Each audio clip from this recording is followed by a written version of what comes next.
Gracias, presidente. Colegas, este es un tema muy sensible y que tiene muchas aristas. Yo ayer en la Comisión de Legislación hacía casi como una comparación. En la época de la dictadura y con el boom de Itaipú, proliferaban en el Paraguay lo que se conoció como los autos MAU. ¿Qué eran los autos MAU? Eran autos robados en otros países, países limítrofes principalmente. Y muchísimas personas accedieron a tener los autos MAU, autos robados.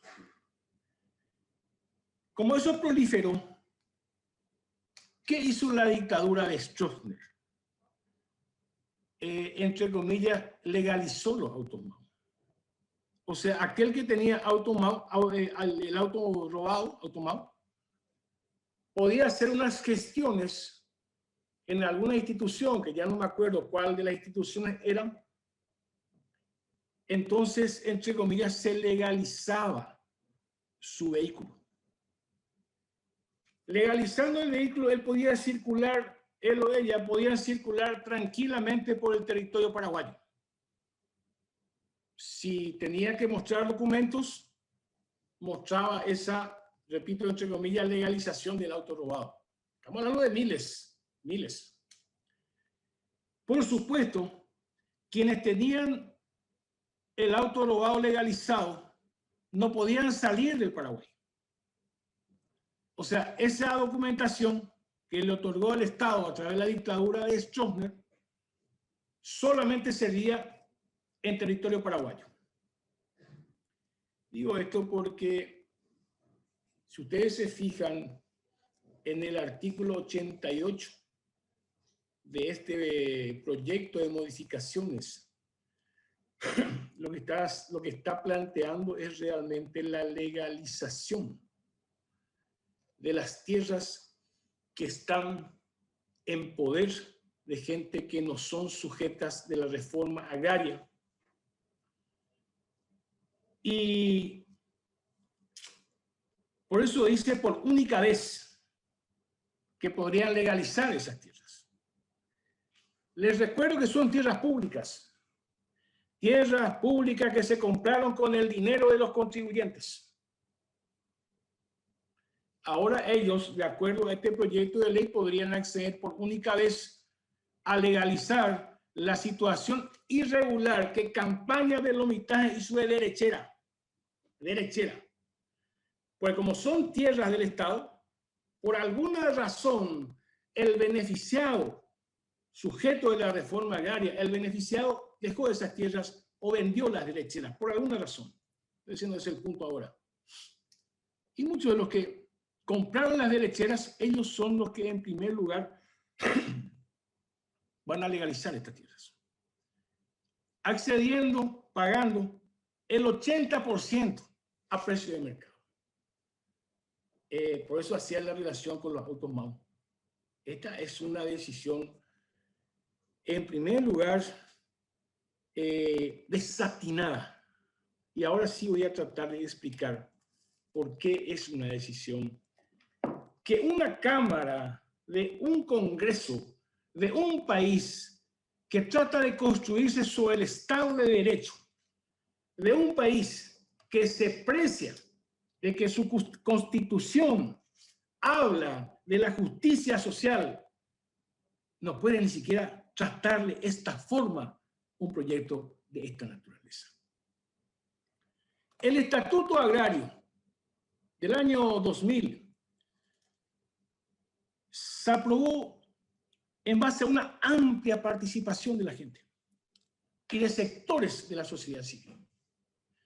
Le voy a decir incluso que ese estatuto agrario, más allá de que no se cumple en cuanto a sus fines y en cuanto a sus objetivos, ese estatuto agrario tiene realmente artículos y componentes extraordinariamente avanzados si se cumpliera, si se cumpliera. Pero es resultado de una legitimidad, y la legitimidad radica en la participación de la gente. No solamente organizaciones campesinas, organizaciones sociales, sectores de la iglesia, sectores de la sociedad civil, y resulta que aparecen un 20 de diciembre del año 2020 en absoluto sigilo. Un grupo de diputados presenta un proyecto sin que se discuta en profundidad, sin que se convoque a los actores sociales y a la sociedad civil sobre este tema. Es una vergüenza. Y yo diría incluso, tengo el derecho de preguntarme, ¿o acaso se legisla sobre intereses particulares? Repito, ¿o acaso quieren legislar para blanquear sobre intereses particulares?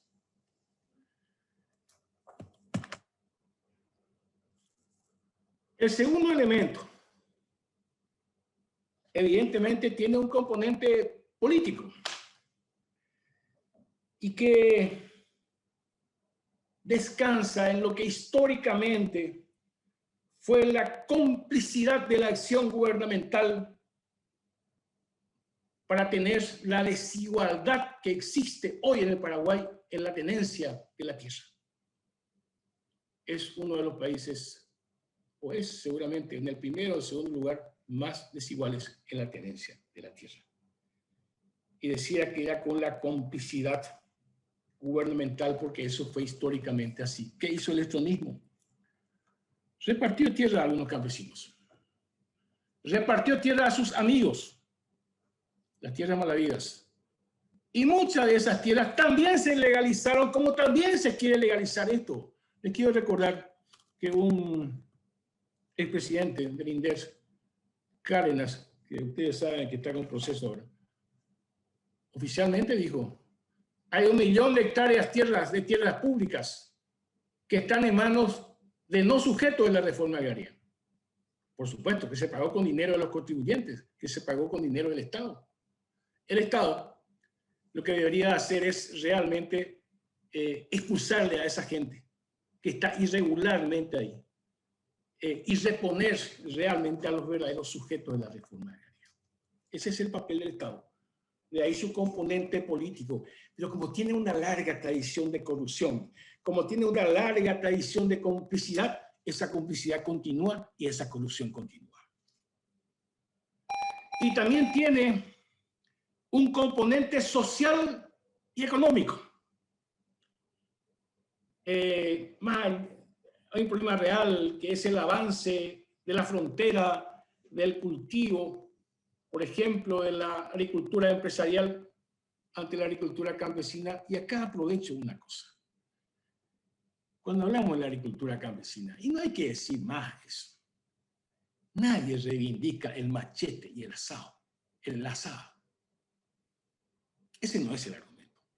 La agricultura campesina necesita avanzar, desarrollarse. Y cuando uno defiende la agricultura campesina o la agricultura familiar campesina, no estamos hablando del machete, de la asada, no, no estamos hablando de eso. Estamos hablando de un componente social y económico que permita el desarrollo de miles de familias que producen alimentos para miles y millones de paraguayos. Entonces, termino diciendo el otro componente, que también es político y que también hace a la formación del Estado paraguayo, manteniendo la desigualdad social, la pobreza y la extrema pobreza, pero me refiero a su marco teórico, como Estado social de derecho. ¿Qué es el Estatuto Agrario? Y no me voy a referir a los 16 artículos que sigilosamente estos diputados que propiciaron el proyecto quisieron hacer. Yo creo que acá lo importante es que el Estatuto Agrario es un pacto social. Teóricamente. Repito, más allá de que no se cumpla. Es un pacto social entre la sociedad civil y el Estado, que responde a líneas claramente establecidas por la Constitución Nacional. Entonces, quienes promovieron esto deberían de saber que un pacto social es un compromiso del Estado con la sociedad civil que no se rompe sigilosamente, porque además eso va a crispar mucho más, va a tensar mucho más la situación, ya termino, la situación de miles de compatriotas que están en una situación de absoluta marginación social. Estos son los componentes. Podría citar más, pero el tiempo ya no me permite. Todo se puede discutir, todo se puede debatir, pero hay que hacerlo públicamente. Hay que hacerlo en el espíritu de la Constitución Nacional y el carácter del Estado social de derecho. Y eso se tiene que traducir en las modificaciones, más allá de nuestras diferencias. Repito, más allá de nuestras diferencias. Muchas veces la Cámara de Senadores ha tenido decisiones importantes, reconozco eso. También reconozco que no solamente las organizaciones campesinas rechazan este proyecto, también reconozco que hay otras instancias, incluso de instancias, he visto voceros de instituciones gremiales, empresariales, que también mostraron su desacuerdo, y la pastoral social que también rechaza categóricamente esto. Colegas, esto tenemos que rechazar. Y si es posible, ya que va a volver a diputados, tiene que morir en diputados. No se hace así. Cuando se trata de pacto, no voy a decir pacto, de contratos, de acuerdos sociales entre el Estado y la sociedad civil, más allá de que no se cumpla, porque esa es otra lucha, las cosas no se hacen así y no se legislan sobre intereses particulares. Pido el rechazo, igual que los dictámenes de la reforma agraria y de legislación. Gracias, presidente.